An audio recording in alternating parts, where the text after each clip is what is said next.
The calendar read 2025, a year in which we thought we had a decent handle on what wandered in from the dark between the stars.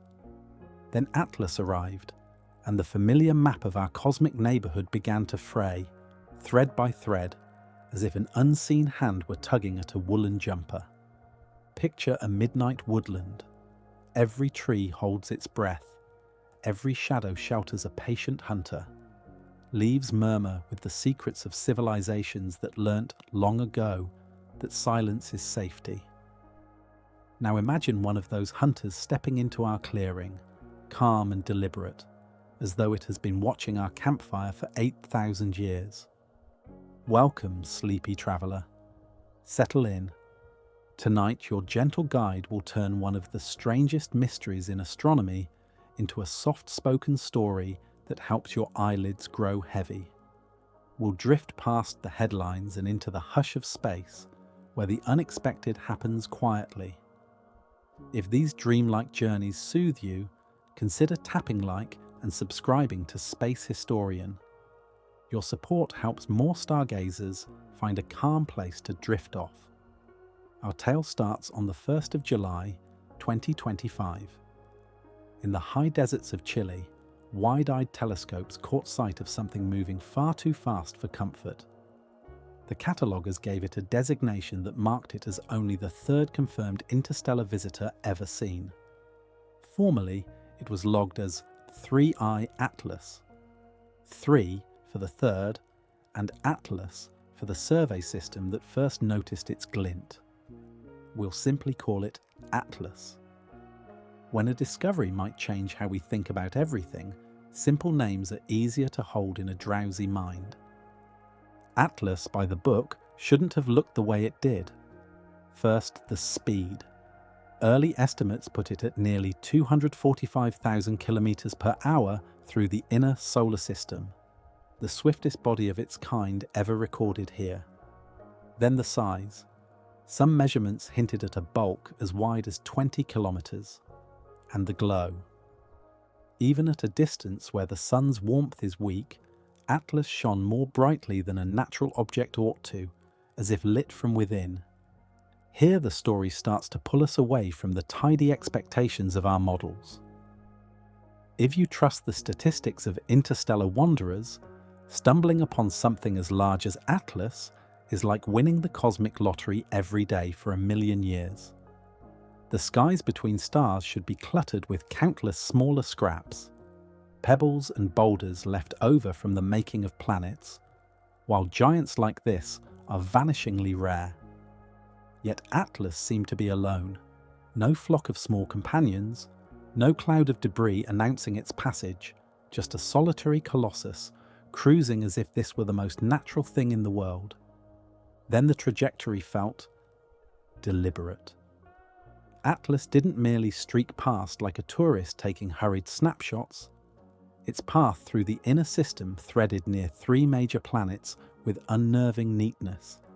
A pass by Venus at about 0.65 astronomical units, a brush past Mars at roughly 0.19 AU, and a drift near Jupiter around 0.36 AU. The chance of that tidy alignment happening by accident? About 5 in 100,000. In mission design, such precision looks like planning. For a rock or an ice ball, it looks like a raised eyebrow. The most intriguing part, though, was how Atlas used the sun as a curtain. It reached closest approach to our star in late October 2025, but did so while the sun stood directly between it and Earth. At the very moment it was brightest and most active, it was perfectly hidden from our line of sight, like a performer slipping behind the stage lights just before the gasp. To anyone who thinks in terms of spaceflight, this is the sort of geometry you look for if you wanted to change speed efficiently using the sun's gravity. It's tied to something called the O-berth maneuver, specifically a reverse O-berth maneuver in this case, where skimming a massive body at high speed lets you adjust your velocity with remarkable thrift. If a craft wanted to slow down rather than slingshot out to the stars, this is where you'd do it. The timing has a way of tingling the scalp. From its interstellar velocity, about 60 kilometers per second, astronomers traced Atlas's entrance into the solar system's distant outskirts to roughly 8,000 years ago. That's when human cultures were shifting from hunting and gathering to agriculture, to permanent settlements, to the first careful scratches of writing. It's a coincidence that feels almost too neat. As our kind was learning to watch the heavens and keep records, a silent visitor may have been taking up a patient station at the edge of our sun's domain. Now, to be fair, and science asks us to be fair, there are sober, conventional explanations. Multiple observatories, including the James Webb Space Telescope and NASA's SphereX mission, recorded Atlas's behavior in detail. They saw a halo of gas around it, a coma dominated by carbon dioxide.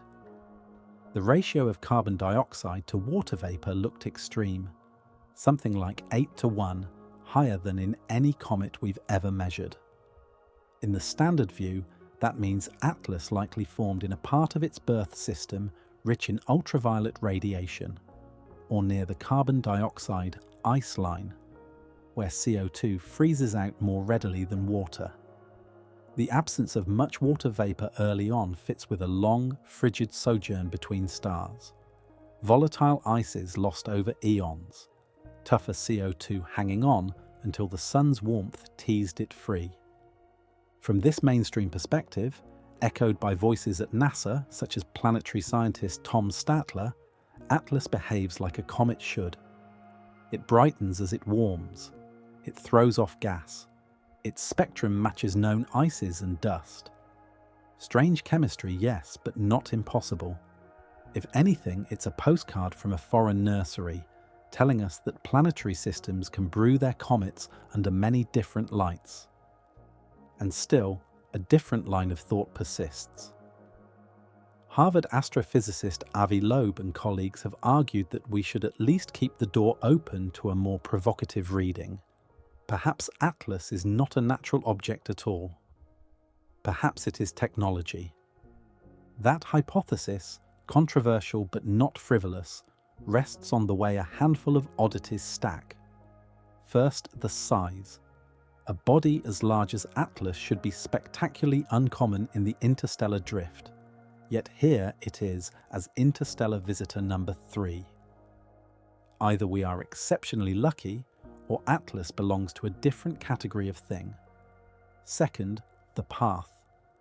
Those planet-skimming flybys, the choice to conceal perihelion behind the Sun, the retrograde motion lined up within about 5 degrees of Earth's orbital plane. Taken together, they have the flavour of guidance. Mission designers string together gravitational assists to save fuel and time. This is how human-built probes play celestial billiards. Third, the light. A CO2-heavy coma could be natural. It could also be byproduct. In other words, exhaust. The oddly subdued dust signature, despite outgassing, nudges the imagination toward materials and processes we don't yet recognize. The timeline offers the most arresting whisper. 8,000 years is a long watch for a living species, but a modest interval for machines.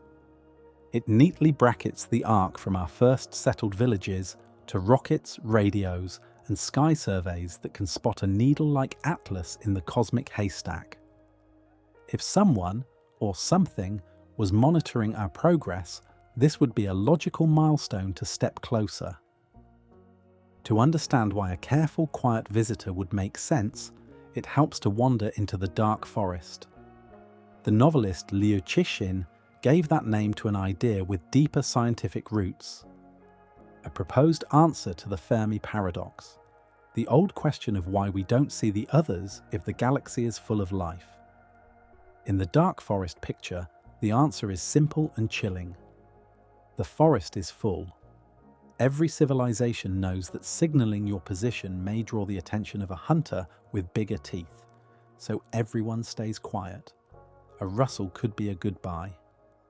If that's the game the cosmos plays, Atlas changes color. A random chunk of ice is one thing, a reconnaissance craft is another. Its route makes tactical sense. Approach from the direction of the crowded galactic center, where background stars make searches tricky. Thread past multiple worlds in close succession, allowing drops of small probes with almost no extra energy. Hide your most important maneuver behind the solar disk, masked in light.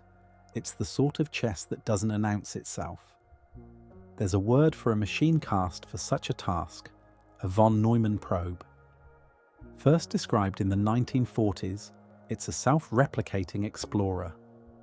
One probe travels to a new system, mines local material, and builds copies of itself to go further, while the original settles in to observe. With advanced robotics, clever materials, and patient software, a civilization could survey the Milky Way in a few million years. We already see early hints of the needed arts in our own world. 3D printers, automated factories, algorithms that learn. Stretch those trends across centuries, then millennia, and the idea stops sounding like fantasy. This approach would neatly solve several headaches in interstellar exploration. Radio messages fade and distort over light years, and they're easy to miss. Physical probes can sniff dust, taste chemistry, experiment, adapt, and ensure that findings come back home, whenever home is ready to listen. Most importantly, they can simply wait. Biological species flare and fade on timescales of thousands of years. Machines can hold a vigil for millions. Seen this way, the 8,000-year clock takes on a calm logic. When Atlas first ghosted into the distant gloom of our system, humans were clever apes with pottery and dreams. Not a threat, not a partner, not yet. Now, we split atoms, we leave footprints on other worlds, we weave a single humming nervous system of communication around the globe, and crucially, we can detect, track, and debate the nature of Atlas itself. That's the sort of progress a watchful intelligence might be waiting for. Nor is Atlas necessarily alone in this new era. The Vera C. Rubin Observatory, coming online in 2025, is expected to find 1 or 2 interstellar visitors each year once its sky scanning settles into rhythm. Many will be ordinary, shards flung from other suns, honest comets and asteroids bearing nothing but the memory of their birthplaces. But if even a fraction are artifacts, if Atlas is, then coincidence begins to look like choreography. How would we tell the difference? That's the heart of the challenge. Our craft are obvious machines. Antennae and panels, tanks and bolts. A truly ancient technology might not look like a machine at all. It could be made of smart matter whose spectrum mimics rock. It could repair itself the way cells do. It could weave natural chemistry into its functions until instrument readings whisper comet while the truth hums engine. The deeper the mastery, the easier the disguise. This is the unsettling thought at the edge of sleep. If Atlas is technology, its makers have learned to wear nature's mask. CO2 plumes in place of propellant signatures, brightening curves that imitate comet physics, a dust profile that resists easy categorization.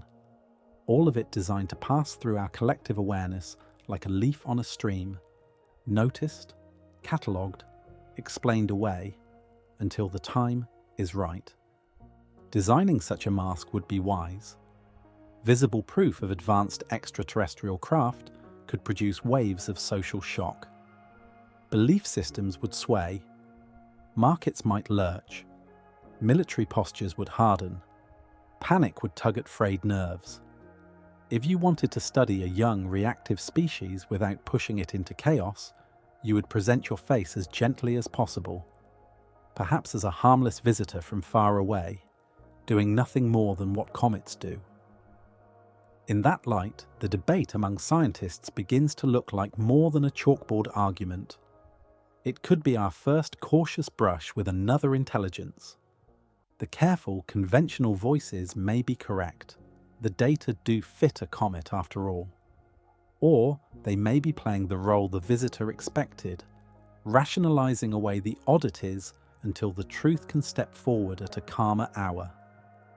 The absence of a smoking gun wouldn't be an accident, it would be the point.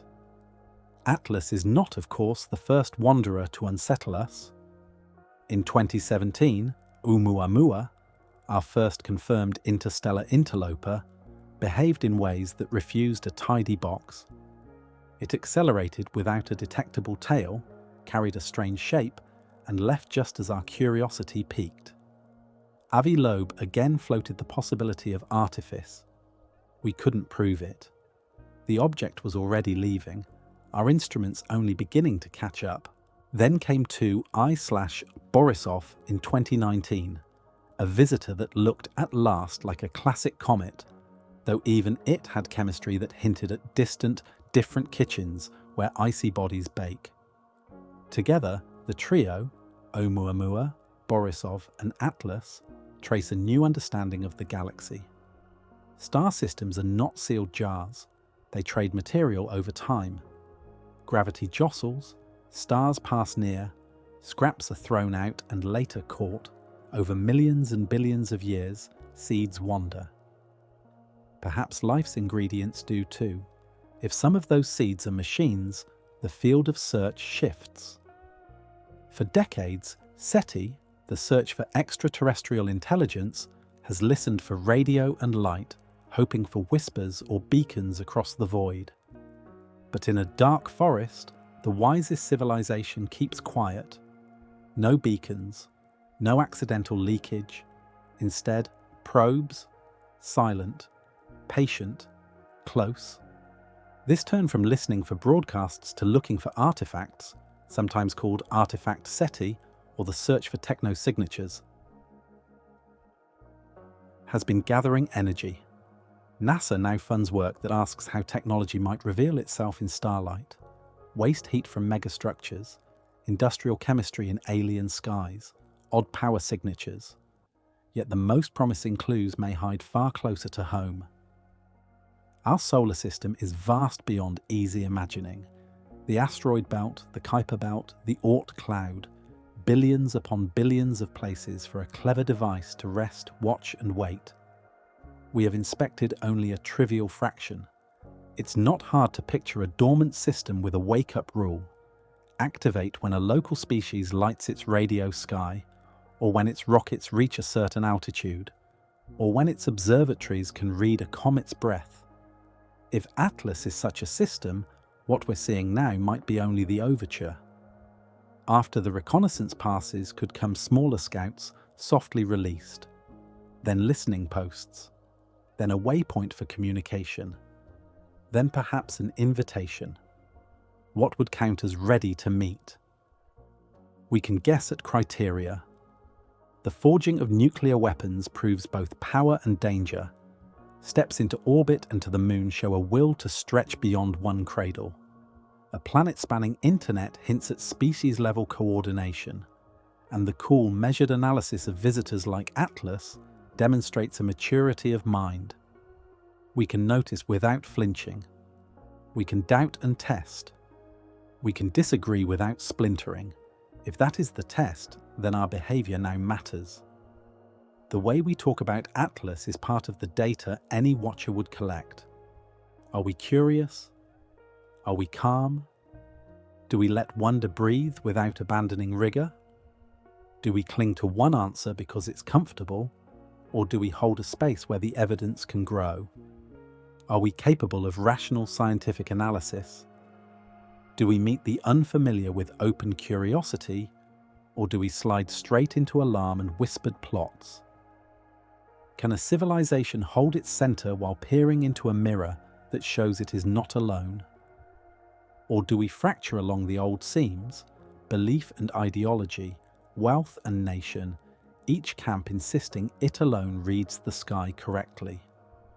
The first wave of reactions to Atlas sends a muddled signal about our readiness.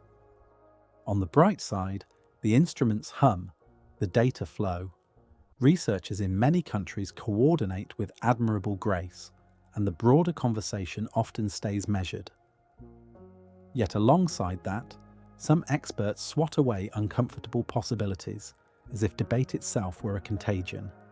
Headline writers chase the loudest angle over the truest one, and public opinion hardens into familiar tribes faster than you can say interstellar. Perhaps most revealing of all is our flickering attention. For a few days, Atlas was everywhere. Talk shows, timelines, late-night jokes. Then the torrent thinned, new stories elbowed in, and the greatest mystery we may have ever glimpsed began to drift from the front of our minds. That rise and fade tells its own tale. A species distracted at crucial moments might need more practice before it is trusted with a meeting that could reshape everything from lullabies to lore. Readiness is not only about rockets, telescopes, and mathematics. It runs through quieter rooms, philosophy, meaning, the stories we tell ourselves about our place. Contact, if it is real, would press against those inner walls. It would ask whether life on Earth is unique in purpose, whether consciousness blooms only here or everywhere, and what destiny looks like for minds that can understand the stars. Such questions do not stay politely confined to lecture halls. They seep into ritual and holiday, into wages and markets, into how a person introduces themselves when they wake and when they sleep. Faith traditions would feel the wind first. Some would welcome the news as widening the canvas of creation, a cosmos so generous that it paints minds on many worlds. Others would wrestle with doctrines that have long set humanity at the center of attention. From those struggles could come renewal, broader compassion, and fresh insight, or, if mishandled, splintering and strife. Much would depend on the calm with which leaders guide their communities through surprise. Economies, too, are built on assumptions that contact could overturn. If knowledge flowed from elsewhere, new energies, new materials, whole industries might evaporate overnight while unfamiliar ones bloom. The transition could be rough, jobs lost, new ones not yet formed, wealth tilting and pooling in unexpected places. Wise policy would cushion the shock, retrain hands and minds, and prevent the widening of divides. Unwise policy would leave people adrift, and resentment would ferment. Then there is the human heart. Many of us anchor our worth, quietly or loudly, in the idea that we are the peak of the story so far. What happens when the mirror shows a higher peak beyond our valley? For some, awe may come with bruised pride, a hush that feels like grief. For others, a surge of ambition, a longing to learn, to improve, to step onto a larger stage with dignity intact. The same revelation that flattens one person might lift another. The shape of the response would depend on the care with which we speak to one another during the turn. From the visitor's perspective, there is an obvious lesson. Approach gently. Reveal nothing all at once. Offer the world a picture that can be read two ways, depending on how ready the viewer is. That is exactly what an object like Atlas accomplishes. The numbers admit a comet. The numbers also permit a craft. For the anxious, a natural explanation gives rest. For the adventurous, the anomalies leave a door ajar. Both paths are present, neither is forced. The timing of Atlas's emergence during our current technological surge may be part of the pattern. We stand at thresholds. Our machines learn at a pace that startles their makers. Artificial intelligence edges toward generality. Our tools for editing life reach deeper every month, hinting at changes to memory, health, and strength. Our launchers grow cheaper and more capable. Habitats and refueling begin to look practical beyond Earth. To a far older intelligence, this is the moment to look in more closely and ask, what sort of neighbor will this species become? With that question come ethics. If the elders of the galaxy carry cures for hunger and plague, if they can ease storms or light cities without ash, must they share? Or would that kind of gift, given too soon, stunt the receiver? A civilization wrapped in borrowed miracles may forget how to make its own. Meanwhile, the dark forest argument hangs over every exchange. In a dangerous wood, even a kind greeting can draw predators. The safest path might be the slow one, disguised steps, cautious probes, contingency plans nested inside contingency plans. Hesitation is not incompetence, it is security. Seen through that lens, our debate over Atlas becomes more than a quarrel about ice and spectra. It is an early rehearsal for living in a populated, risky galaxy. The habits we form now, testing claims without panic, balancing openness with prudence, making shared decisions under heavy uncertainty, are habits that decide whether we endure. Whether Atlas is technology or stone and frost, the skill of steady thinking is the same, and it will be needed again. The dark forest logic doesn't stop at their behaviour, it points to ours. For a century, Earth has been broadcasting, radio, television, radar, signatures that say we are here, we are industrious, we are curious. Under dark forest assumptions, this is poor tradecraft. Some researchers argue we should dim the beacon at once, reduce high-power transmissions, manage electromagnetic leakage, perhaps even experiment with ways of softening our planet's telltale warmth or masking atmospheric signs of vigorous biology. If hunters listen, best not to boast, but the practicalities are punishing. Global navigation, weather prediction, aviation safety, disaster response. Modern life leans on radio and radar as surely as it leans on running water. Turning down the volume would cost dearly, and the horse may already be out of the barn. Our earliest broadcasts have reached a bubble roughly 100 light-years across. Concealment, if it is to mean anything now, might have to include deception, sending deliberately confusing messages about our numbers, our capacities, our weapons. Or, stranger still, imitating the signature of a much stronger power so that any prowling aggressor thinks twice. If Atlas is an exam, our answer sheet includes more than telescope data. It includes whether nations coordinate rather than compete, whether scholars and soldiers can share a table without shouts, whether policies are made with tomorrow in mind rather than the next poll. A measured collective response would mark us as promising partners. Panic and saber-rattling would suggest we are a hazard to ourselves and others. Living with that kind of uncertainty is its own trial. Human minds are tuned to lions in tall grass, not to watchers a light century away. Threats we cannot see, on timelines we cannot feel, exhaust our attention. So it is unsurprising that many people reach for the simpler balm. Surely Atlas is only ice. Surely we are alone. History warns us, though, that comfort rarely predicts truth. We have already swallowed hard lessons. Earth not at the centre. Life not animated by a special essence. Particles behaving like riddles rather than billiard balls. We can learn again. On the other side of the fear stand vistas. Contact might bring remedies that vault our civilization forward by centuries. Clean energy, medicines, materials as light as breath and strong as mountains. It might bring perspective no single species could gain alone. How minds arise, what consciousness is for, whether the universe tends toward gardens or deserts. To know that intelligence flowers in more than one place would confirm that the spark we cherish is a cosmic habit, not a fluke, and that knowledge would feed purpose. Yet those gifts carry gravity, rely too heavily on outside tools, and we become clients rather than co-authors of our story.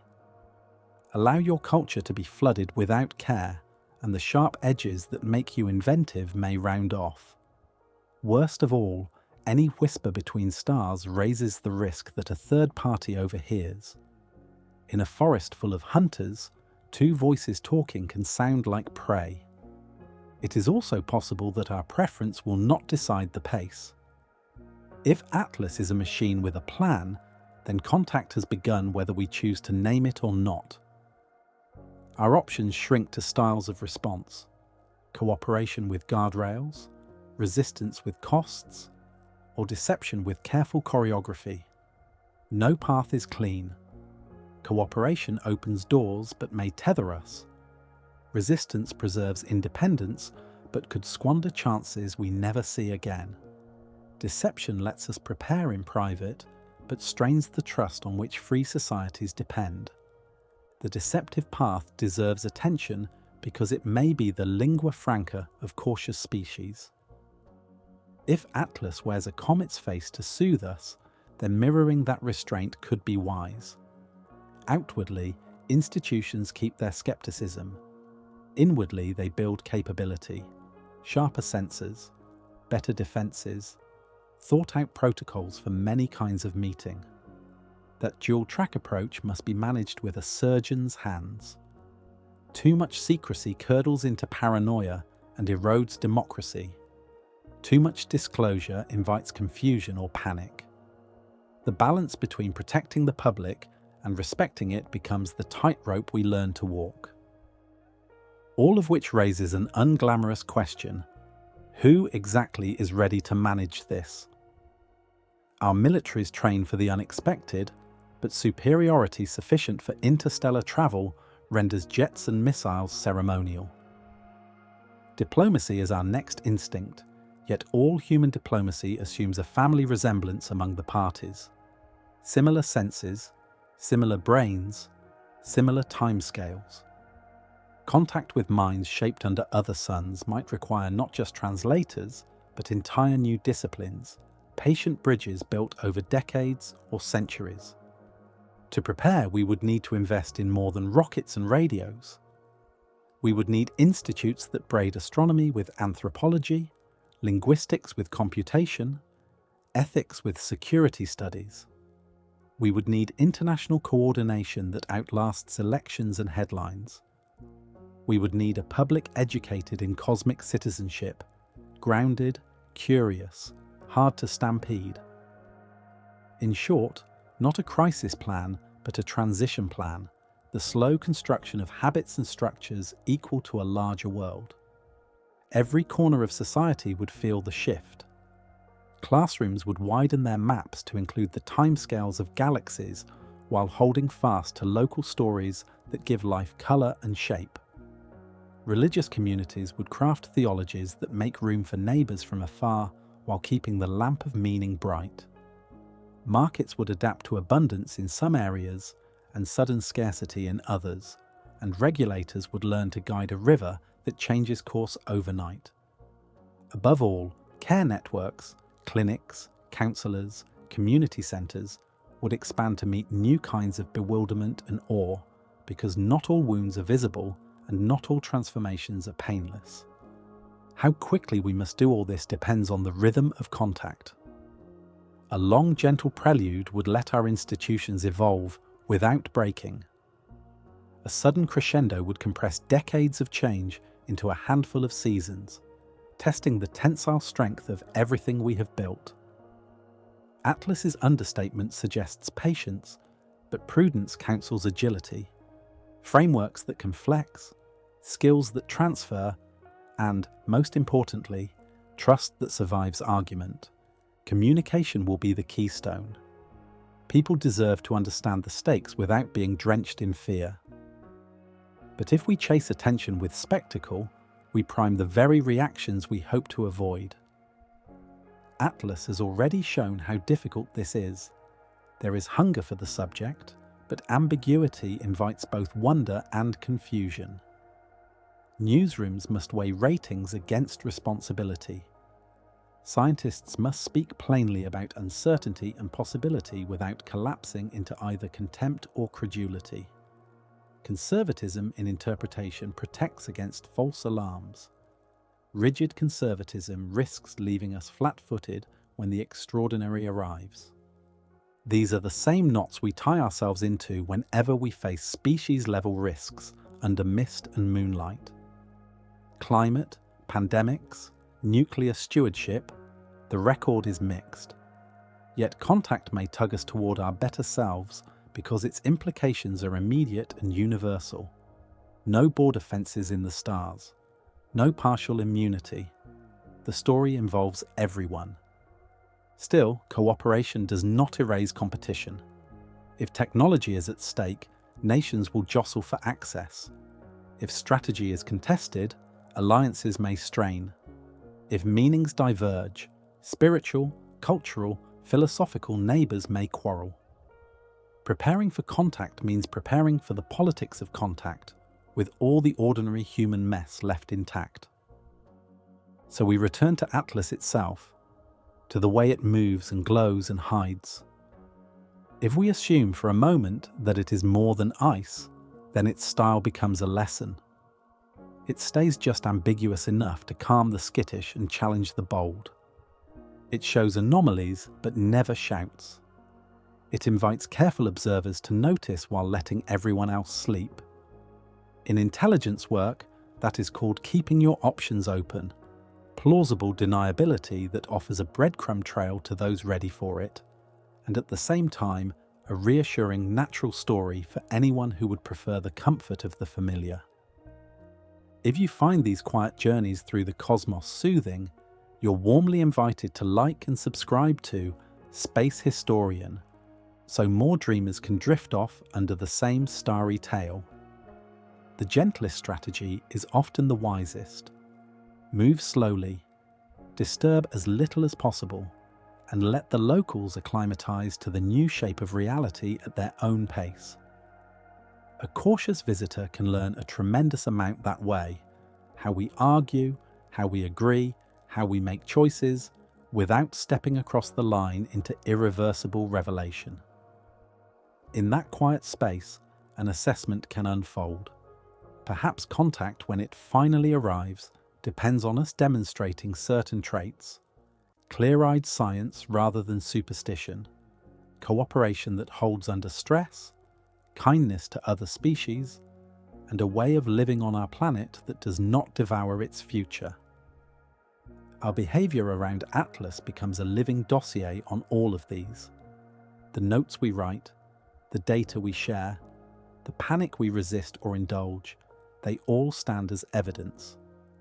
From the scientific side, the report card is mottled but promising.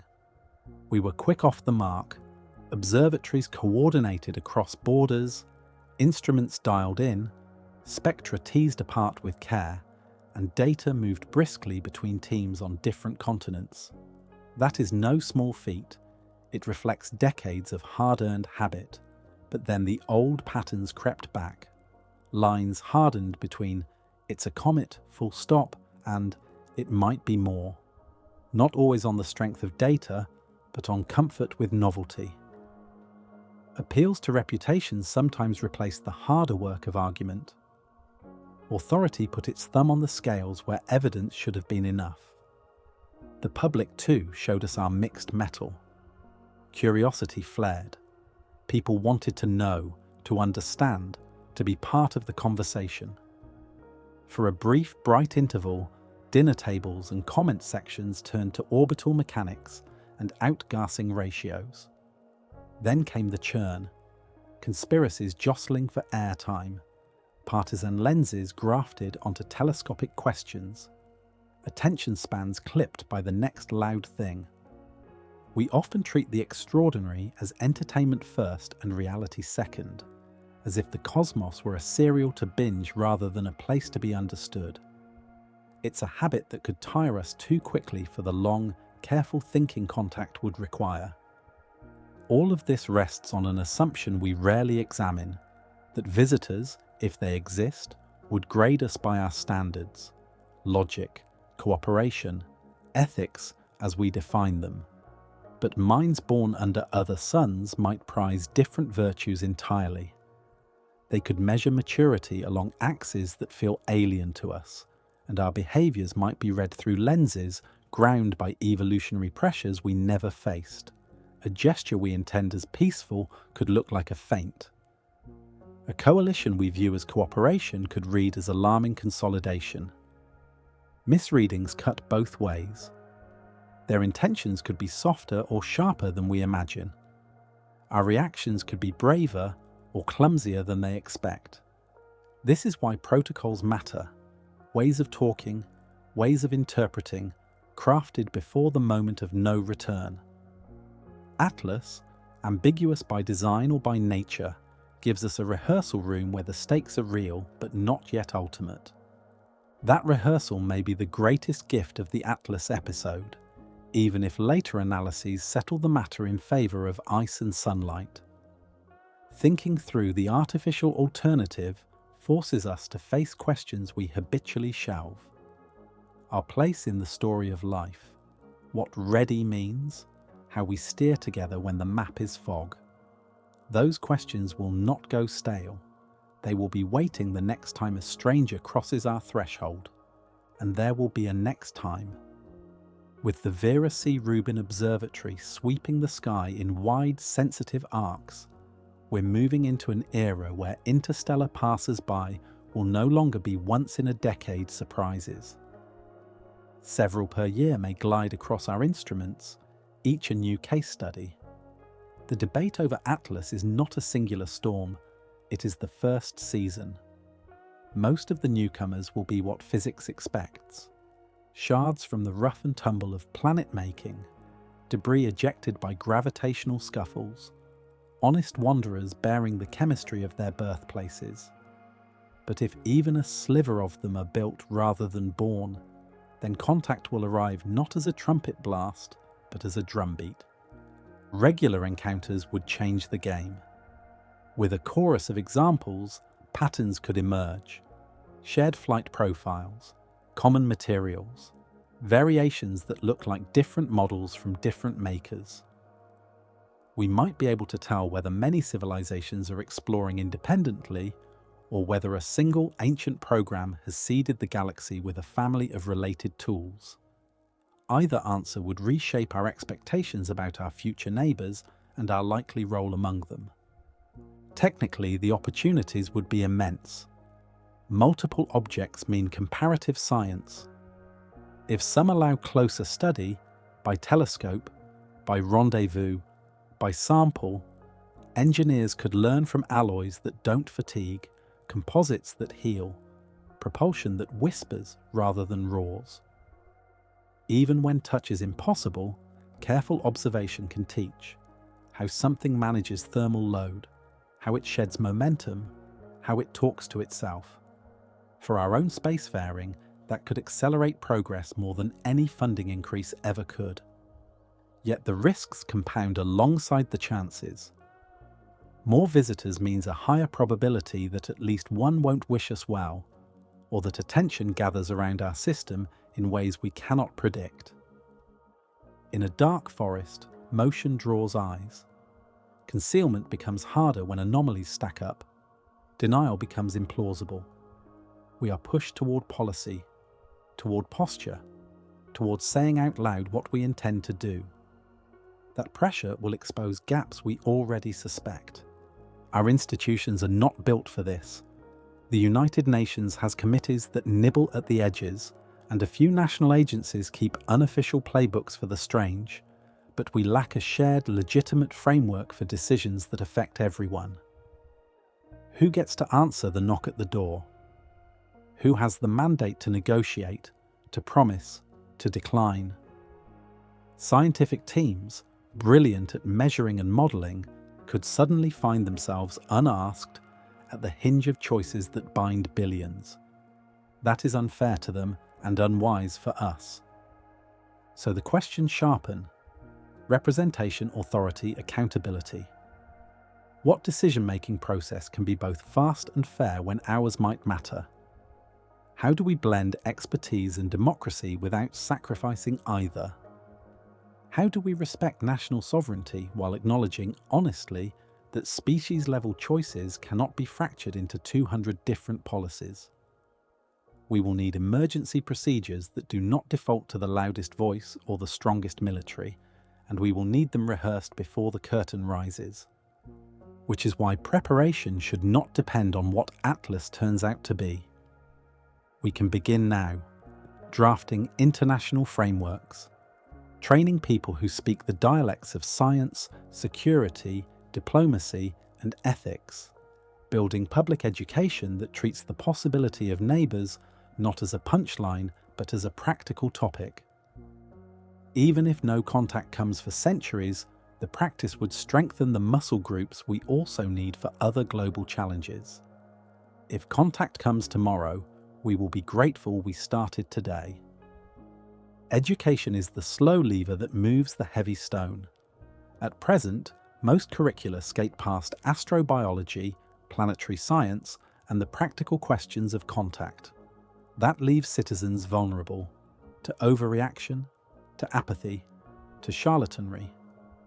What we need is broader and deeper, comfort with uncertainty, skill at evaluating messy evidence, an appreciation that risk can have two tails, overreaction and complacency. This cannot sit in a single elective. It belongs across disciplines, woven into how we teach reasoning, cooperation, and scale. Then there are the inner architectures, religion and philosophy, the frameworks that give daily life its shape and meaning. Many worldviews center human uniqueness. Many find purpose in being the pinnacle. Contact would press those stories to flex. Some traditions will widen naturally, celebrating a creator rich enough to seed minds everywhere. Others will wrestle harder, and that wrestling need not be destructive if it is guided with patience and candor. Interfaith conversations about the cosmic neighborhood could begin now, finding language that preserves solace while making room for surprise. Secular philosophies face their own recalibrations. If we are one intelligent species among many, humanism must broaden to a larger chorus without losing its dignity. Political theory will need to imagine law and legitimacy that extends beyond a single biosphere. Economics, long predicated on scarcity, competition, and growth, may have to fold in technologies that loosen scarcity and shift what value means. These are not purely academic exercises. They must be lived into, through rituals, arts, habits, and shared stories that help ordinary people carry the new weight lightly. Culture, in that sense, is infrastructure. We will need songs that make a wider home feel intimate, symbols that capture planetary belonging without erasing local roots, buildings that nod to the sky while staying kind to human scale.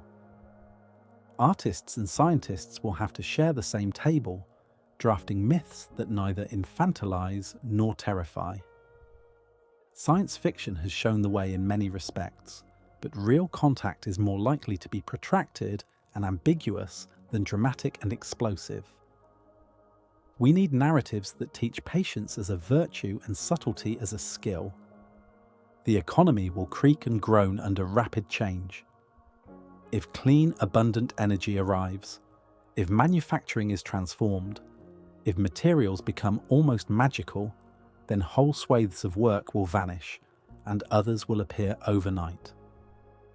To keep society intact, we may need buffers, universal supports that let people transition without falling through. Retraining at a scale we've never attempted. Safety nets that are not grudging, because speed will be the challenge and resentment, the solvent that weakens everything. Done well, such transformation could finally unwind stubborn knots. Poverty, environmental harm, resource conflict that have resisted generations of effort. The environment is both our calling card and our test. Any advanced observer will notice first how a species treats its cradle. We can point to gains, renewables deployed, habitats restored, species protected, and we should. But we must also own our failures. Warming seas, thinning soils, vanishing songbirds. Contact could supply tools and motivations to do better at a sprint, but timelines are treacherous. Climate and biodiversity shift over decades. Assessments of our fitness may arrive on shorter horizons. If part of the exam is our trajectory, then we should make that trajectory legible. Pledges with teeth, progress that shows up in the numbers, restoration people can see and touch. Technology's knife will cut at the core of identity. Assistance or examples from elsewhere could accelerate changes already on our doorstep. Longer lives, sharper minds, edited genes, blended flesh and silicon. We will have to ask together what must endure for us still to call ourselves human. What manners of love, what forms of play, what kinds of art and mercy. We may meet minds that left biology behind ages ago, or we may see models of restraint that preserve the body and enhance the person. Having choices is a blessing. Having to choose quickly is a hazard. To choose well under pressure, we will need collective intelligence that is smarter than any one institution. That might mean new global bodies built for legitimacy and speed. It might mean carefully aligned artificial intelligences that can help us analyze without usurping agency. It might mean citizen assemblies that bring lay wisdom into the room where decisions are made. Each tool carries risk. Misaligned AI is its own existential worry. Rival AIs, ours and theirs, could lock us into contests we barely comprehend. Dependence on machine intermediaries might keep us safe, or quietly hollow our capacity to stand on our own. These knotty questions feed into priorities. What should we build first? Better rockets to roam without escorts? Longer lives to match civilizations that think in millennia? AIs that can bridge minds across cognitive gulfs? Shields and fail-safes in case the dark forest proves very dark indeed. We cannot do everything at once. Resources and attention are finite. Starting early is the only multiplier we reliably control. How urgent is early? That depends on probabilities we cannot yet pin down. If Atlas is technology, the clock is fast. If it is natural, the clock still ticks. The wider mathematics that suggest life and mind are common do not budge because one object turns out to be ice and dust. Those statistical arguments remain compelling regardless of whether specific objects prove artificial. Mathematical sketches of the Milky Way tell a tempting story. With so many suns and so many worlds, clever life should bloom often, and the leap to interstellar travel ought to be within reach for civilizations only a notch or two beyond where we stand now. And yet the sky remains quiet. That silence, Fermi's famous question mark, demands an answer whether Atlas is a dressed-up comet or something more deliberate. Explanations branch like paths in a wood. Perhaps mind is rarer than our equations suggest. Perhaps the galaxy is busy but cautious, its elders hidden by choice or necessity. Perhaps we are already being watched and have not learned what signs to look for. Each branch implies a different homework list for us, different preparations, different priorities, different virtues to practice. One of the weightiest possibilities is the Great Filter. Somewhere along the long road from chemistry to starfaring, there may be a gate that almost no one passes. If that barrier lies in our past, then we are lucky survivors with fair prospects ahead. If it waits in our future, then the hardest tests still loom. Under that shadow, preparation becomes more than curiosity. It becomes survival. Contact, if it is real, could be a guidebook. Older beings might offer maps around the bottlenecks that break most species, or at least show us paths that do not end in thorns. The most hopeful vision is collaboration, a pairing of youthful energy and creativity with ancient craft and wisdom, each partner becoming more than either could be alone. But true partnership requires more than shared tools. It asks for aligned values, translation across alien minds, and a way to grow trust without flashing so much of ourselves that predators take notice. Even among humans, cooperation frays over interests and misunderstandings. Add mismatched senses, dissimilar bodies, and radically unequal technology, and the challenges deepen. In a dark forest, trust itself can be a risk, because every admission of weakness, of strength, of intent can be used against you. To build bridges under those rules demands a new kind of strategic gentleness, an art of showing enough to invite friendship while never showing so much that you invite harm. Strategy, then, stretches beyond the first handshake. If contact confirms that the galaxy is populated and already organized in ways we barely grasp, our planning must include forces outside ourselves. Technology roadmaps, population choices, resource use, even where and how we settle space could require coordination with wider authorities. That would be a civilizational pivot as momentous as agriculture or cities. A shift from unchallenged planetary independence to membership with obligations in something larger. Making that shift without unraveling who we are means deciding what exactly must remain recognizably human. There the arguments will bite. Different societies will champion different essentials: language and art, freedom and fairness, family and ritual, play and wonder. Some will say that limits are ladders to be climbed. Others will say that the ladder is part of us and must be carried into any future we choose. Disagreements of this sort do not split neatly along party lines. They are questions about meaning pressed into policy, and they do not lend themselves to simple majorities. Traditional voting assumes shared premises. Species-level choices may ask us to choose between futures that cannot be neatly blended, and no 49% should be forced down a road it believes murders the soul. So new decision tools may be needed.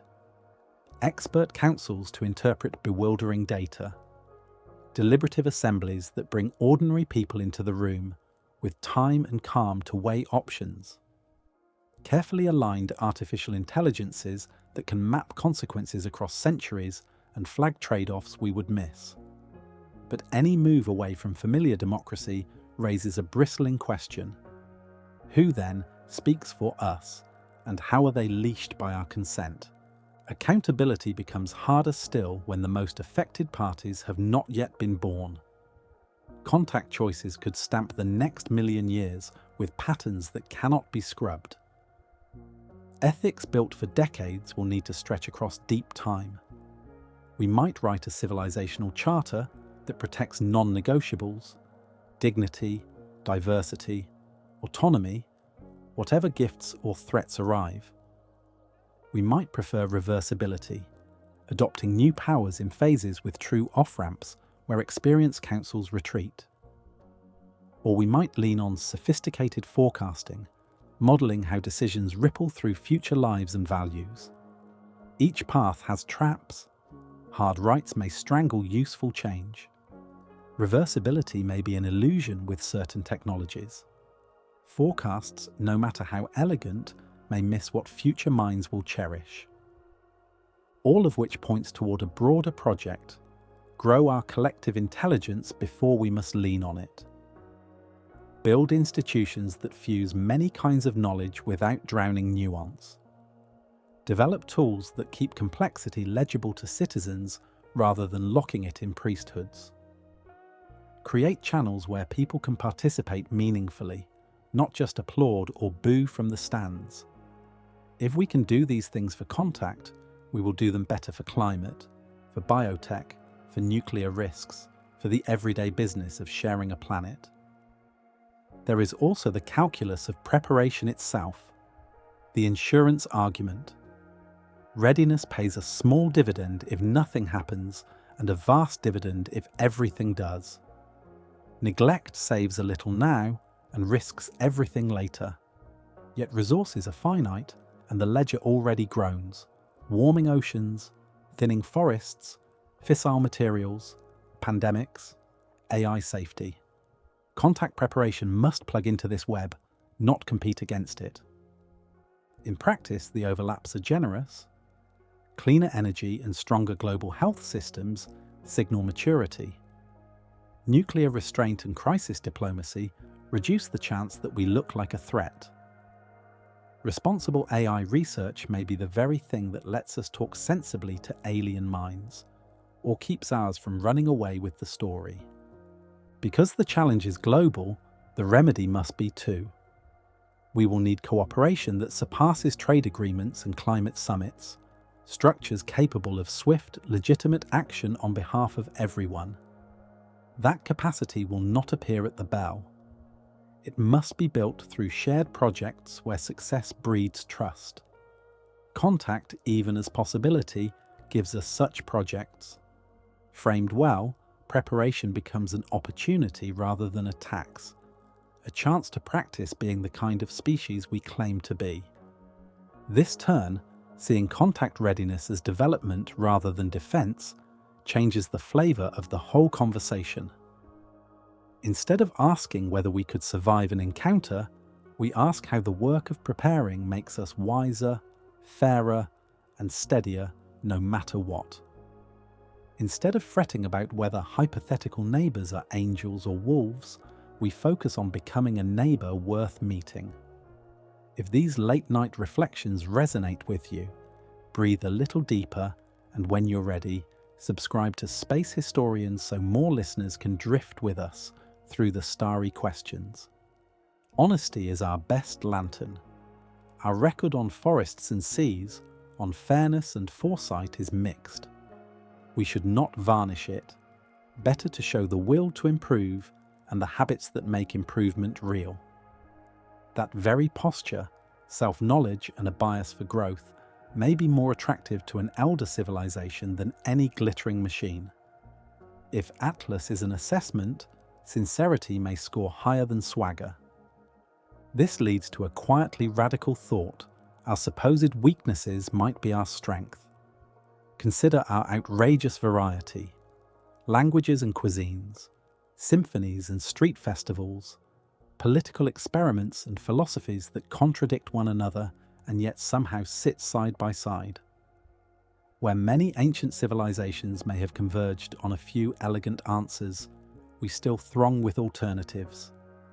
That makes consensus slow and messy. It also makes us inventive. Diversity is a forge. Difference is heat. And under that heat, new tools and new insights appear that no monoculture would think to try. Older species might well have solved so much that their cultures settled, beautiful and stable, and a little less quick to surprise. Our restless multiplicity, which so often feels like a liability, might be the very quality that a galactic community finds precious. Species that have achieved technological maturity might have also achieved cultural homogeneity that reduces their creative potential and adaptive flexibility. It may be precisely for this reason that elder cultures seek out the young. Diversity restores capabilities that optimize societies gradually prune away. Looked at through that lens, our noisy disputes over systems of government, schools of art, the right way to brew tea, stop being embarrassments and start looking like assets. The very frictions that make consensus hard can be the sparks that kindle invention. What appears as chaos from the outside may, in truth, be the engine of adaptability. Our inability to move in lockstep could be the quality that recommends us as neighbours. Interesting, surprising, rich in perspectives, rather than competitors to be managed. This reframing also clarifies why a visitor might choose subtlety over spectacle. A sudden unveiling of obvious superiority would tempt us to copy wholesale, collapsing our variety into a single borrowed pattern. That convergence would erase the very qualities that made contact worthwhile. Keeping things ambiguous, plausible deniability, data that can be read two ways, lets human culture keep evolving under its own steam while a careful appraisal continues in the background. Think in centuries, not seasons. To intelligences comfortable with cosmic time, patience is not a delay, it is a method. Atlas's unhurried cadence begins to look like long-term craft rather than hesitation. Imagine contact as cultural exchange, not technological dump. Instead of an overnight metamorphosis that snaps institutions and frays identity, we would experience a gently widening horizon. New ideas and outlooks arriving like unfamiliar constellations, enhancing what we already do rather than overwriting it.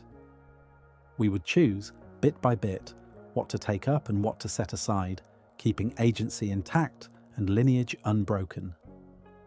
In that model, objects like Atlas are only the overture.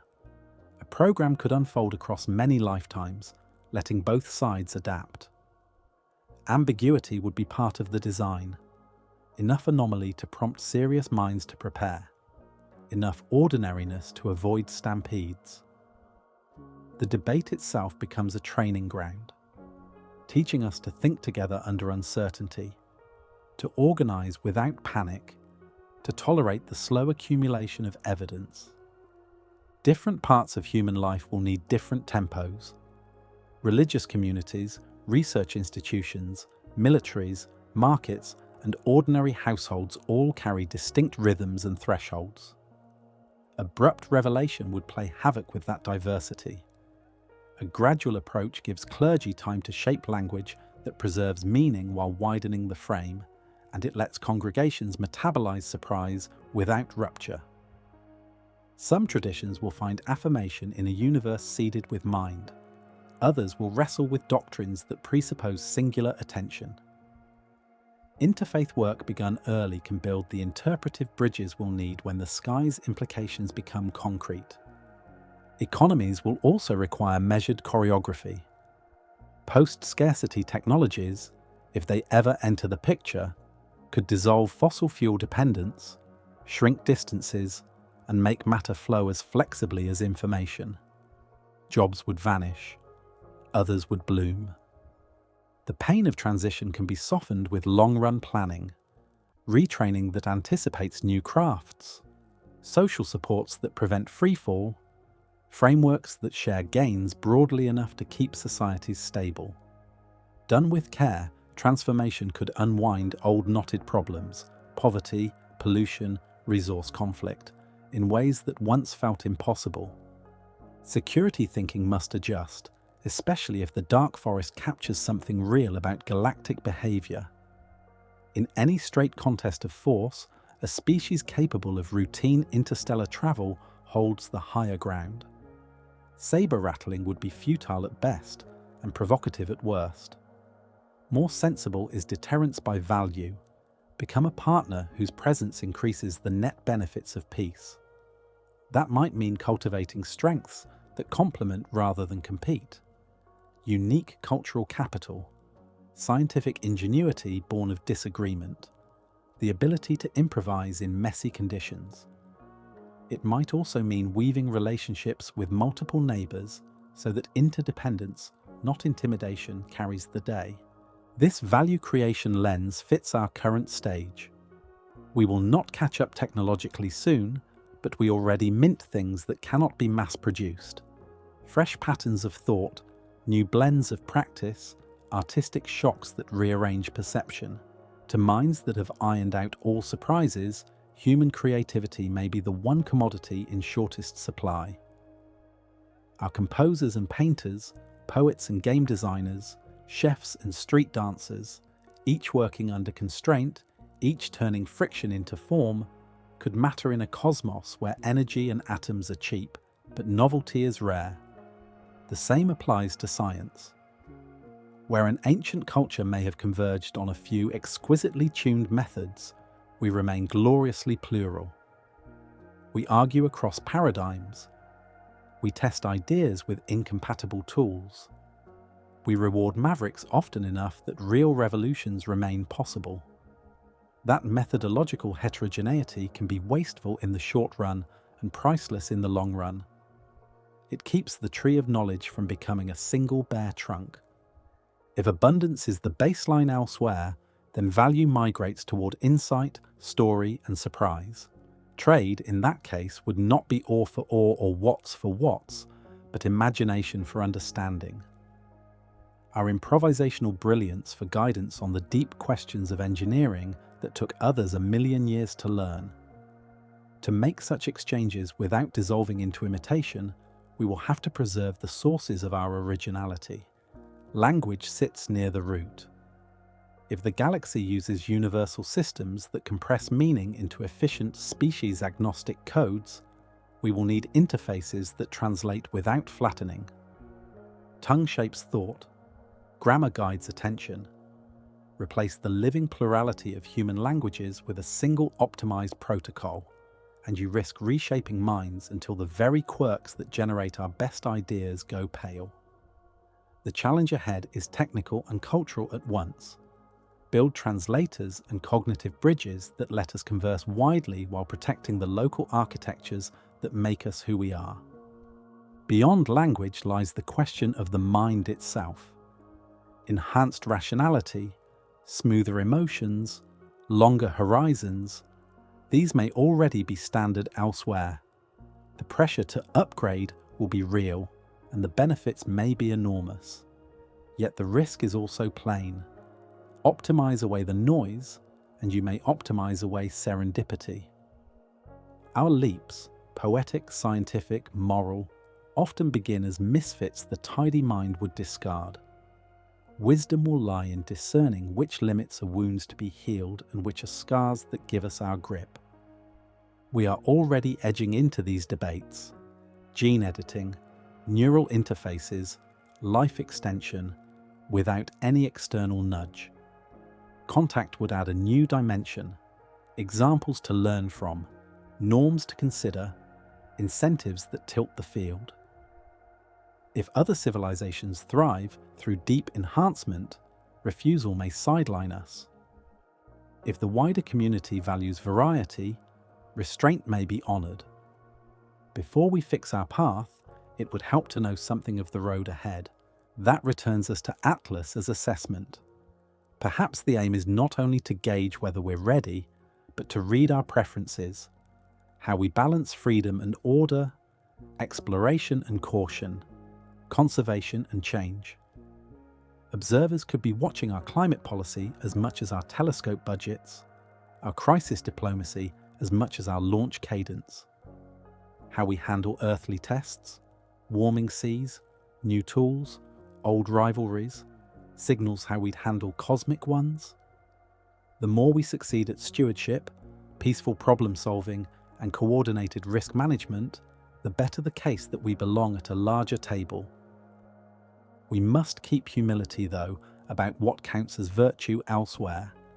Traits we prize, individual liberty, pluralism, competition, might look like dangerous turbulence to minds that survived by prioritizing predictability. We cannot preemptively bend ourselves into shapes we guess will please the galaxy. We would likely guess wrong and lose ourselves in the bargain. Authentic excellence across many fronts is the safer bet. Improve what obviously needs improving. Deepen what obviously enriches life. Let the record speak in the round. Think of it as regret minimization. Invest in capacities that pay off whether or not contact occurs. Cleaner energy, stronger institutions, fairer systems, sturdier public health, better education, a richer culture. These strengthen us now and make us more credible later. In a world of unknown probabilities and enormous stakes, preparations that are good in every branch of the decision tree are worth the candle. Robust institutions sit at the heart of that project. We will need bodies that stay functional under stress, can decide quickly without losing legitimacy, and can coordinate across borders and disciplines without grinding to a halt.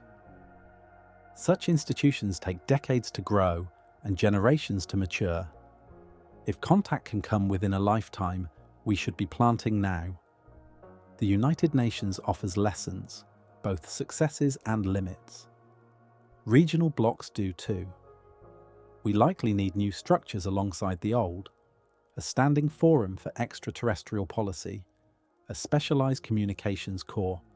Emergency procedures tested often enough that they become muscle memory.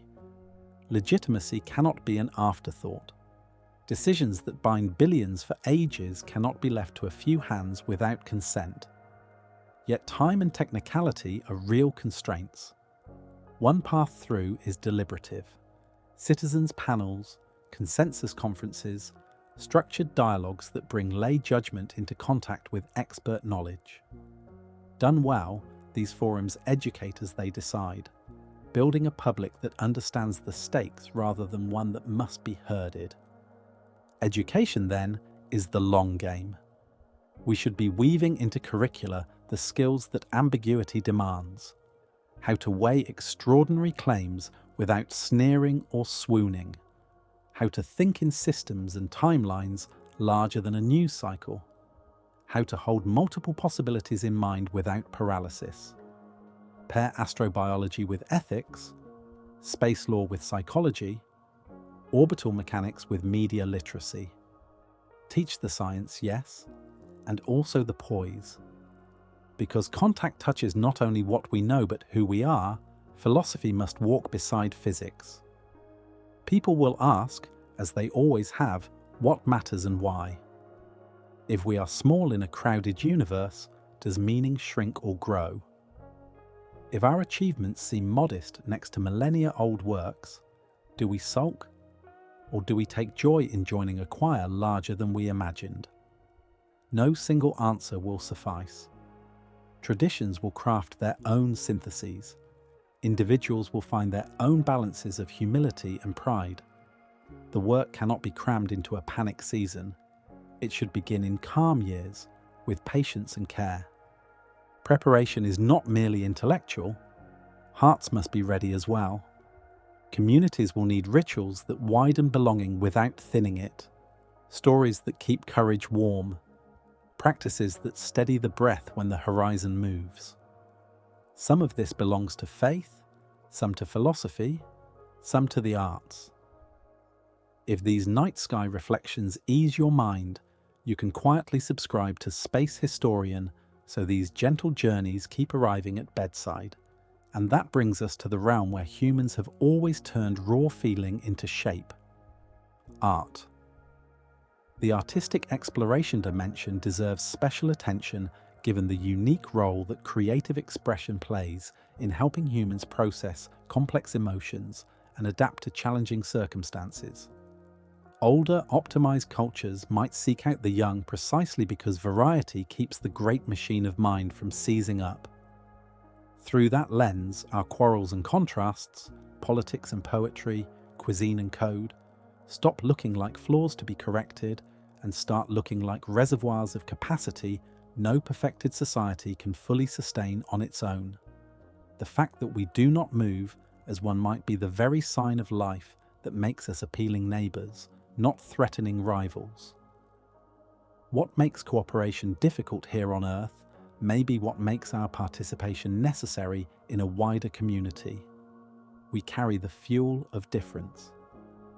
Seen this way, the preference for gentle contact over thunderclaps makes perfect sense. If dazzling displays arrive too soon, we might copy rather than grow, standardizing ourselves around alien templates and smoothing away the knots that generate our best ideas. Ambiguity, held deliberately, protects us from that reflex.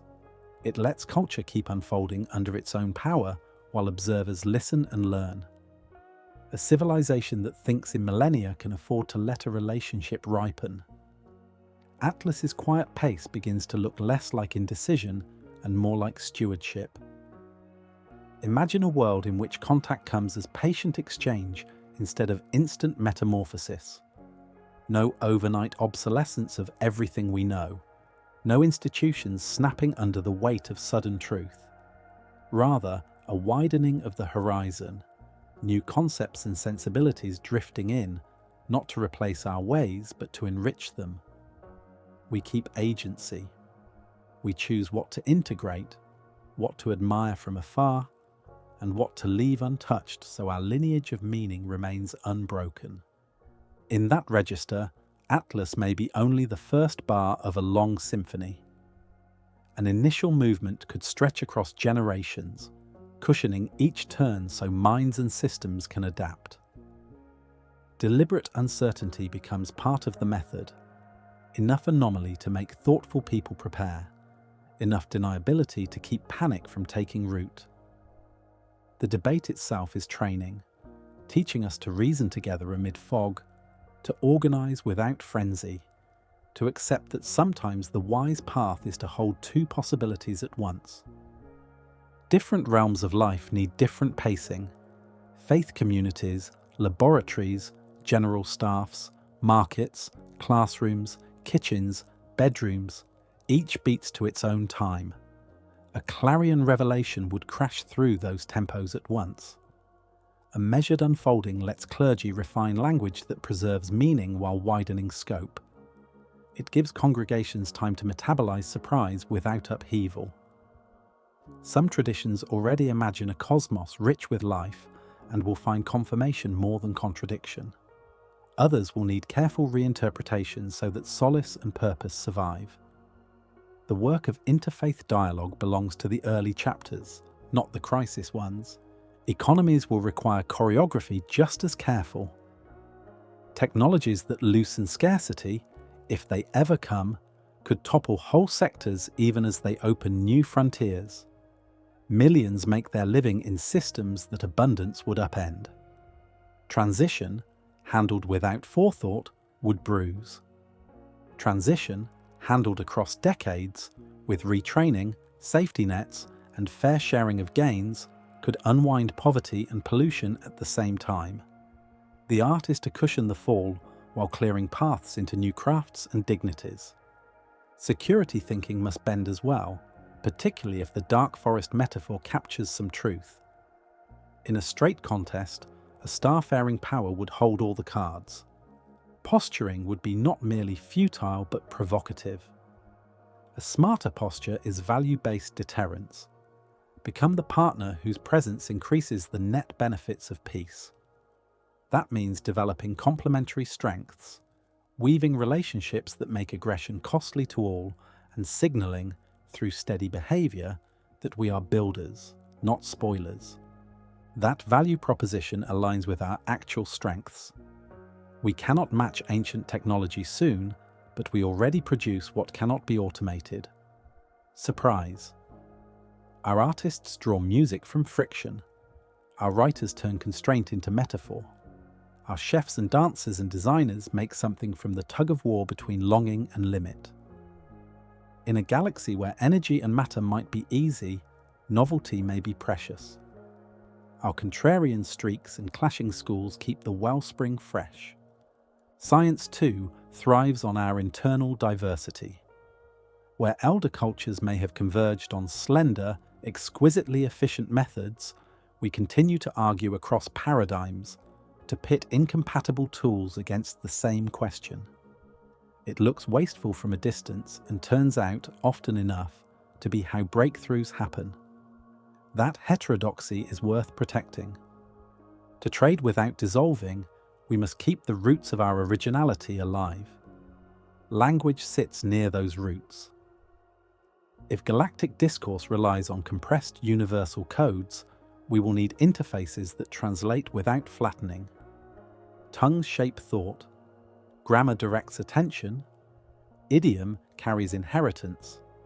Replace living plurality with a single optimized protocol, and you risk thinning the cognitive textures that give us our strangest, brightest ideas. The task is both cultural and technical. Build translators that let us converse widely while safeguarding the architectures that make us who we are. Beyond language lies the mind. Elsewhere, enhancements may have smoothed emotion, lengthened horizons, and tightened logic. The invitation to upgrade will be real. Gains would be tangible. The cost could be too. Serendipity often begins as noise. Our leaps are frequently illogical until hindsight redeems them. Wisdom will lie in distinguishing which limits are injuries to heal and which are handholds we should keep. We are already in the shallows of these debates: gene editing, neural interfaces, longer lives, without any pressure from the stars. Contact would add examples, norms, temptations. If thriving in a larger community requires certain capabilities, refusal may sideline us.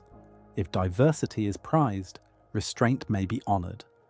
Before we lock our course, it would help to glimpse the shoreline. Here, Atlas returns as assessment. Perhaps the aim is not merely to grade readiness, but to read preferences. Our balance of freedom and order, exploration and prudence, change and continuity. Observers might weigh our climate policies as closely as our launch manifests, our pandemic responses as seriously as our space science. How we steward Earth and share power is a rehearsal for how we might handle larger responsibilities. Each success is a signal, so is each failure. We must be humble about the criteria. Virtues we celebrate, pluralism, individual liberty, competitive innovation, might look like instability to minds that survived by favoring predictability. We should not contort ourselves to please hypothetical judges.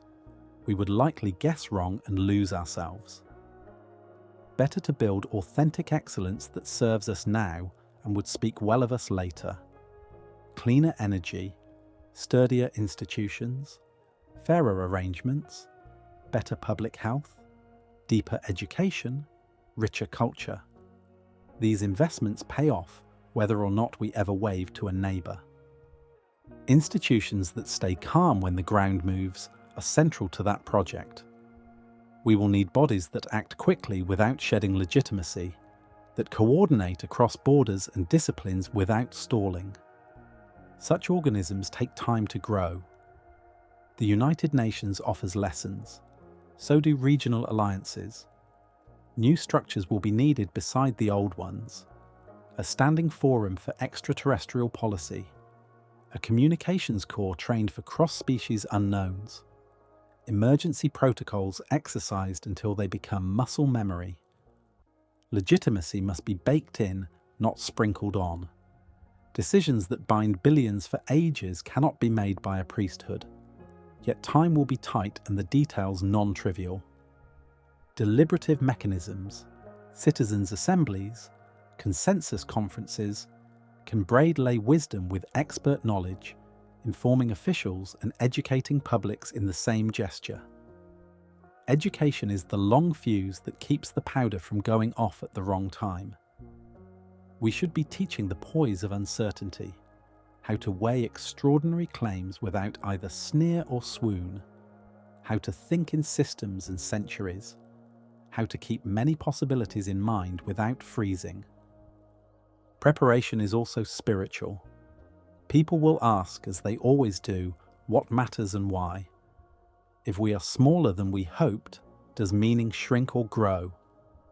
If our achievements look modest beside millennia-old wonders, do we sulk or take joy in joining a larger choir? Answers will vary. Traditions can begin the slow work now, crafting frames that preserve solace while widening scope. Artists can help most of all.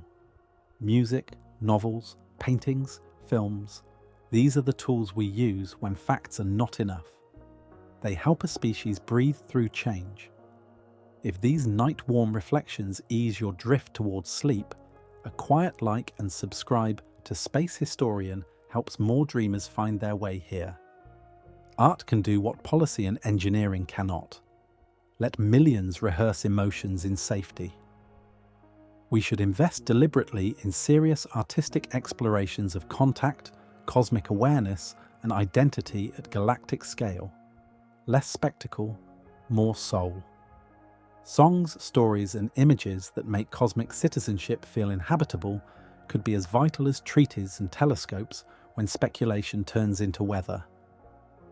All of this implies coordination across realms that rarely share a table. Science, politics, religion, finance, education, arts, psychology, each has its own tempo and yardstick. Labs measure progress in years. Institutions build over decades. Cultures reshape across generations. Aligning these clocks around common aims is one of the hardest tasks we have ever faced. It is also one of the most hopeful. A cosmic frame can loosen the grip of local rivalries and offer projects that build trust as they deliver benefit. That cooperation raises questions about our nature. Can we sustain collaboration at planetary scale over long horizons when the stakes are existential? Can we keep individual freedom and cultural variety while coordinating as one species where it counts? Can we show not just cleverness but steadiness, reliability, competence, and good intent that register to minds unlike our own? Trust will be the coin. It is earned by conduct, not slogans, by behaving consistently well over time. Pretense is brittle. It snaps under alien scrutiny as easily as human. Preparation should therefore aim at genuine trustworthiness, not theatre. Fix what is fragile, strengthen what is sound. The work doubles as terrestrial improvement and cosmic signalling. Which brings us back to the oldest, deepest questions. Who are we? What do we seek to become? And how will we meet others if we find them? No elder can answer that for us. The act of answering is the point. In that light, the greatest gift of Atlas, whatever it is, may be the long look it forces us to take at ourselves. The uncertainty is not a flaw. It is a feature that keeps panic at bay while teaching us to decide under fog. That skill, calm choice amid partial knowledge, travels. Climate policy, biotech, AI safety. In each we decide with stakes high and information incomplete. Institutions that help us do this wisely are worth building even if no neighbour ever knocks. To make such investment palatable for decades, we should tie it to benefits people feel now. Preparation must be woven into the fabric of ordinary progress. Cleaner air, better schools, stronger health systems, more trustworthy governance, livelier culture. Framed this way, contact readiness is not a rival to other priorities. It is their ally. If Atlas shortens the timeline, speed will matter, but so will sustainability. Institutions, cultures, and minds cannot be rushed past breaking. The art is to move fast where you can and slow where you must, to favour capabilities that serve many futures over gambles tuned to one guess. To develop traits that are broadly useful: adaptability, learning, cooperation, ethical clarity, rather than optimizing for a single imagined test. Thinking this way helps with the biggest unknown of all, what the wider community values. Rather than contorting ourselves to fit a silhouette we cannot see, we can grow into our best form, one that would be worth meeting under any sky. A cosmic viewpoint clarifies what matters here too. In that larger mirror, military primacy fades, creative contribution brightens, national pride yields some of its space to species-level coordination. Questions that felt settled loosen, options that felt far-fetched deserve serious thought. As our ancestors once spun myths to navigate seas they could not map, we may need new shared stories to carry us into a cosmos of many minds. Those stories should be made by all of us. Artists and priests, engineers and teachers, not outsourced to spectacle alone. Different cultures will bend familiar shapes. Some already house worlds upon worlds in their sacred texts. Others will need gentler rewrites to make room for neighbours without losing the thread that guides daily life. Philosophies too will need tuning. Humanism and its kin can centre contribution instead of dominance, participation instead of control. Measures of progress can tilt toward wisdom, creativity, cooperation, and ethics.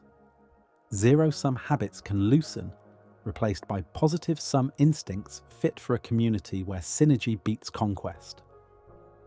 This asks more of us than argument. It asks for work beneath awareness, on fear, dominance, territorial reflex, Some traits must be managed, some can be honoured and redirected. The task is to tell which are universal signatures of mind and which are provincial quirks of our evolution. Why would elders value us? Not for our engines, for our differences, cultural, cognitive, biological. We could represent Earth's long experiment, advocate for the voiceless life that grew with us, and carry forward a stewardship ethic as part of our cosmic brief. How we treat the rest of Earth's species will count as loudly as how we treat each other. Restoration is not only right for us, it may be prerequisite for a wider welcome. All of this amounts to transformation as deep as farming or industry, though its pressure may arrive faster. Too much acceleration breaks bones. The right pressure, applied wisely, can fuse. External challenge has often been our catalyst for cooperation. If we can harness that without letting fear choose our ends, we may find ourselves working together at a scale we once thought impossible, if managed skillfully. How we frame first contact is not a garnish on the meal, it is the recipe itself. If we teach ourselves to see the cosmos as a looming threat, we will marshal our energies into walls and weapons, closing doors that might have opened into friendship. If we speak of contact as a demanding opportunity, we will gather around plans for preparation and patient integration, shaping habits that let benefits grow without drowning what makes us human. In that sense, words are levers. Education and communication do not merely explain decisions, they make decisions possible, and they set the rhythm for how whole populations breathe through change. Objects like Atlas show both promise and peril on this front. Public appetite is real. Eyes light up, questions spill out, imaginations stretch. Yet with interest comes the undertow. Headlines hunting spectacle, comment threads hardening into tribes, and difficult ideas squeezed into simple, inflammatory frames. Ambiguity makes the dance harder still. When evidence points in more than one direction, we walk a narrow ridge between premature certainty and paralyzing doubt, between healthy openness and unsettling alarm, between the virtue of transparency and the prudence of operational security. Perhaps those tensions are not flaws to be engineered away, but structural features of any honest engagement with the unknown. Learning to live with uncertainty may be the finest preparation we can make. Our ancestors' minds were tuned for fast calls under pressure, snap judgments that saved lives when the grass rustled. Those reflexes still serve us, but contact scenarios reward slower fires, sustained analysis, long horizons, and the steadiness to hold unanswered questions without inventing answers to soothe ourselves. That shift is as much psychological as it is technical or institutional. It asks individuals and communities to cultivate clearer thinking, calmer feelings, and a patient sense of time. Here, authenticity becomes the guardrail. We might build tools that extend attention, bolster memory, and support reasoning without sanding off the quirks that give our thinking its spark. Training, practice, and carefully shaped technologies can amplify what we already do well, rather than replacing our ways of being with borrowed machinery that could flatten our originality. The aim is to be more fully ourselves, not less human, in order to fit an imagined galactic mold, which raises the inevitable question of priorities. Do we pour resources into capabilities that might be needed for cosmic citizenship, or do we keep our eyes on earth-bound perils while staying open to surprises? Probabilities are foggy, timelines uncertain. In that fog, the insurance logic is compelling. Preparation that costs a little and pays a lot in the unlikely event is worth the premium, especially when that preparation also strengthens us if nothing outlandish happens at all. Framed this way, contact readiness stops being a gamble and starts looking like responsible risk management. Insurance logic also tells us where to begin, with catastrophic failure prevention, rather than best-case optimization. Build institutions that keep their heads in a storm. Tighten social bonds so panic finds less purchase. Improve channels for clear, honest communication so misunderstanding does not spiral into crisis. These are the same fibers we need for climate resilience, pandemic readiness, nuclear prudence, and AI safety. The beauty of this approach is its dual purpose. It buys protection across many threats while quietly preparing us for the strange. Because resources and attention are finite, integration matters. A separate monolith for contact prep would be brittle and politically fragile. Weaving readiness into existing risk frameworks is faster and wiser. The same early warning systems, international coordination habits, emergency protocols, and public information playbooks that help in fires and floods can be tuned for signals from the sky. Building adaptive capacity beats gambling on any single script. Beneath the practical steps lies a gentler project, becoming better versions of what we already are. Our learning engines are strong. They can be tuned to curiosity rather than fear. Our cooperative muscles have carried us far. They can be trained to work at planetary scale. Our ethical reasoning has depth. It can be brought into closer conversation with action. None of this requires guessing what aliens might want us to be. It asks us to honor what humans can be when we are at our best. In that light, Atlas's greatest value may not be what it is, but what it provokes. Uncertainty, properly faced, sharpens the will. The possibility of neighbors urges us to make explicit choices we have long deferred to drift and habit. Who are we? What do we cherish? Where do we mean to go? Participation is the heart of those choices. They cannot be left to specialists alone. If contact forces species-level decisions with permanent consequences, then we will need ways for whole peoples to think and speak together at scales our democracies did not originally imagine. This is where collective intelligence enters, not the mystique of a hive mind, but the practical craft of helping groups be smarter than their fragments. Our problem-solving prowess is marvelous in individuals, patchy in crowds. The gaps are familiar. Coordination snags, information bottlenecks, biases that echo louder as they bounce between us. Contact scenarios hand us both motive and material to mend those gaps. Institutional experiments, technological prosthetics for shared reasoning, cultural norms that reward long-term thinking, and gracious disagreement. Time matters. These capacities require years to grow, and the horizon they serve might be nearer than we think, or further, which is no less argument for starting. Even modest improvements help with everything else we face.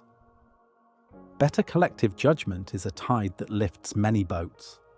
Climate policy, technological governance, public health, the quiet civic chores that keep lights on and tempers cool. So the sanity of our approach may hinge on balance. Neither naive enthusiasm nor bunker dread, but an open stance that honors both risk and possibility. Preparations that strengthen daily life while keeping us limber for the extraordinary. A willingness to welcome influence without ceding agency, to listen without surrendering the pen that writes our story.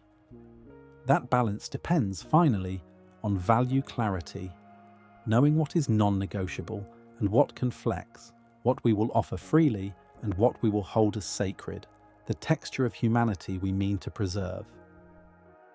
Self-knowledge sits at the root. Without it, every invitation from the stars would be answered by confusion. With it, we can say yes or no with grace and ask better questions in return. In this sense, Atlas is a mirror as much as a messenger. It reflects our readiness to examine ourselves, to speak across our differences, to choose deliberately rather than drift.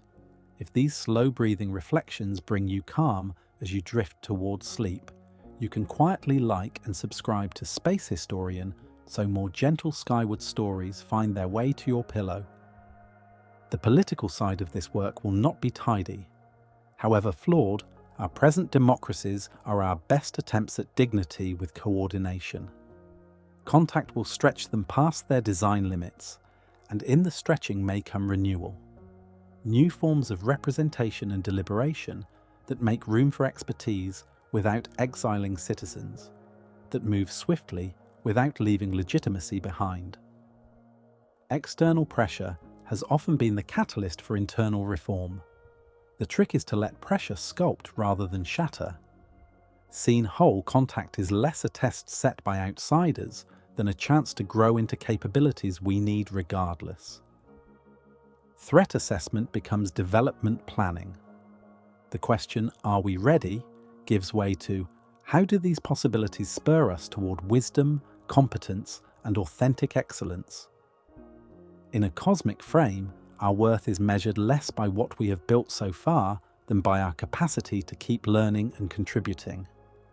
Youth is not a disqualification, it is a promise. If mind blooms in many places, perhaps consciousness itself is on a long journey that no single species can complete alone. Joining that journey could offer meaning richer than dominance or fear. Participation in a widening conversation. Contribution to a shared ascent. The universe might hold purposes we cannot yet articulate, but we can choose ours. To add to the sum of understanding. To widen the circle of care. To be good ancestors to lives not yet born, and good neighbours to minds not yet met. Which returns us to wonder. Whether Atlas is sunlight on ancient ice, or the hush of an instrument designed elsewhere, it nudges us to look up and think long. It reminds us that we live in a vast house with many rooms, and that we have only begun to explore its halls. That sense of belonging to something larger can soften the day's edges. It can make rest easier, even as questions multiply.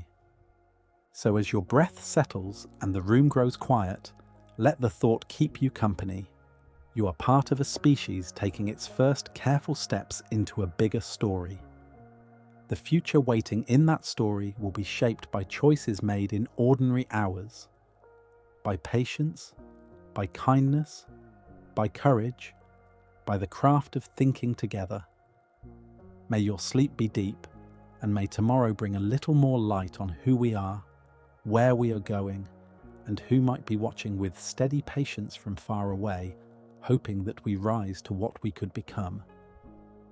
Rest in the knowledge that, across distances that swallow ages, mind reaches for mind, and awareness leans toward awareness, in a long, quiet dance of becoming that binds us all.